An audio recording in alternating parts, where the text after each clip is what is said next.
kami mahasiswa STT Setia semester 2 Pendidikan Agama Kristen akan menjelaskan tentang filsafat pendidikan perennialisme. Saya sendiri sebagai Rapapi Sakoikoi. Saya sendiri Heki Siogo. Selamat menyaksikan. Baik, kali ini saya akan menjelaskan tentang filsafat pendidikan perennialisme. Filsafat pendidikan perennialisme itu tidak hanya bertujuan untuk pengetahuan akademik, tetapi juga karakter dan pengembangan pribadi siswa.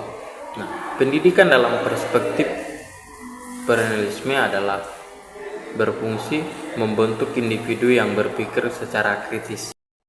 Selanjutnya saya akan menjelaskan pendahuluan filsafat pendidikan perennialisme. Perennialisme adalah salah satu aliran filsafat pendidikan yang berfokus pada pengembangan kemampuan intelektual dan moral individu. Aliran ini berpendapat bahwa pendidikan harus berfokus pada pengembangan kemampuan individu untuk berpikir kritis, memecahkan masalah, dan mengembangkan karakter yang baik. Tujuan dari filsafat pendidikan perennialisme adalah untuk memahami konsep dasar pendidikan perennialisme serta aplikasi dalam praktek pendidikan. Baik, pada bab 2 ini saya akan menjelaskan tentang konsep dasar filsafat pendidikan perennialisme. Pada konsep dasar filsafat pendidikan perennialisme ini terdapat dalam beberapa poin. Poin yang pertama adalah pengembangan kemampuan intelektual dan moral. Pengembangan kemampuan intelektual dan moral ini mementingkan bahwa harus berfokus pada intelektual, moral, dan individu.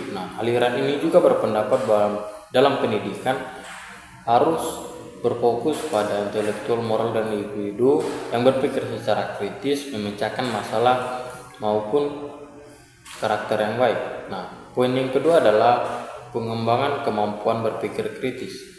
Dalam pengembangan kemampuan berpikir kritis ini menjelaskan bahwa dalam pendidikan perennialisme juga harus menekankan pentingnya individu yang harus memiliki karakter yang baik untuk menjadi warga negara yang aktif dan yang bertanggung jawab. Pada poin yang ketiga adalah pengembangan kemampuan intelektual. Pada kemampuan intelektual ini perennialisme juga mementingkan bahwa pengembangan intelektual dalam proses pendidikan.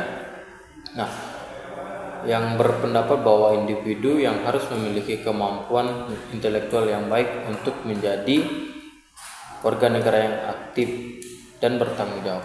Pada poin selanjutnya, kemampuan moral. Kemampuan moral ini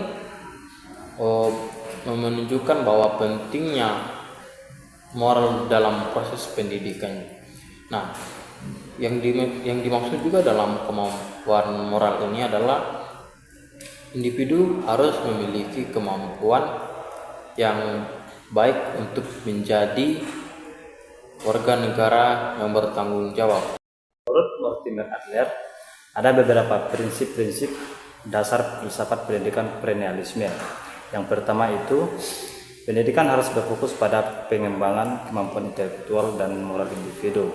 Yang kedua, pendidikan harus berfokus pada pengembangan kemampuan individu untuk berpikir kritis, memecahkan masalah, dan pengembangan karakter yang baik. Dan yang ketiga, pendidikan harus berfokus pada pengembangan kemampuan individu untuk pengembangan pengetahuan dan keterampilan yang berguna bagi masyarakat. Dalam bab 3 ini, saya akan menjelaskan tentang aplikasi filsafat pendidikan perennialisme dalam praktek pendidikan dan implikasi pendidikan agama Kristen. Kurikulum pendidikan perennialisme harus berfokus pada pengembangan kemampuan intelektual dan moral individu.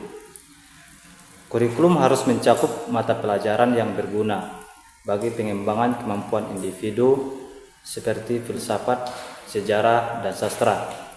Metode pembelajaran pendidikan perennialisme harus berfokus pada pengembangan kemampuan individu untuk berpikir kritis, memecahkan masalah, dan mengembangkan karakter yang baik.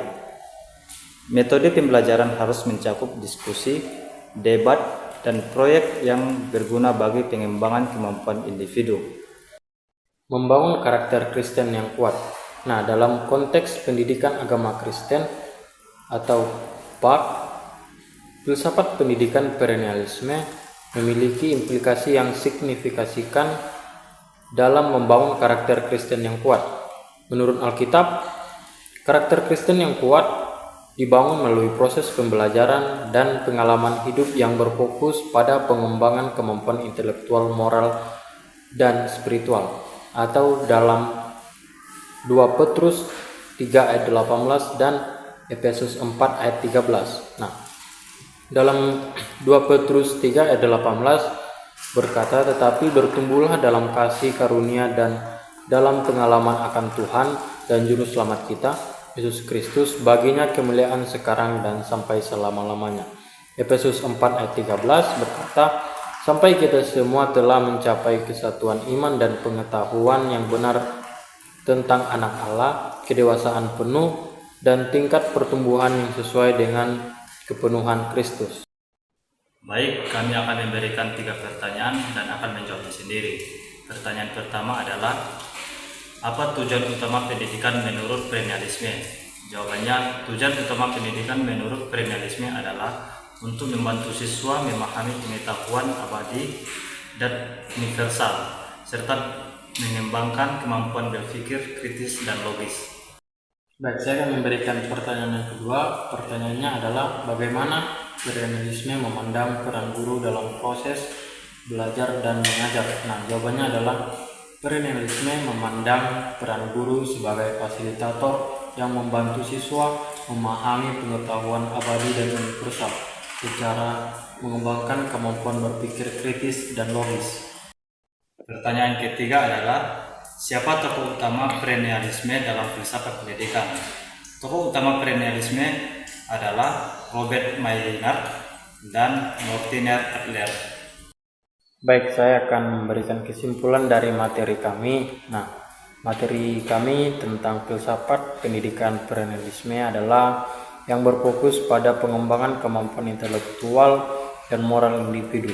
Filsafat pendidikan perennialisme ini juga dipertimbangkan dalam praktek pendidikan.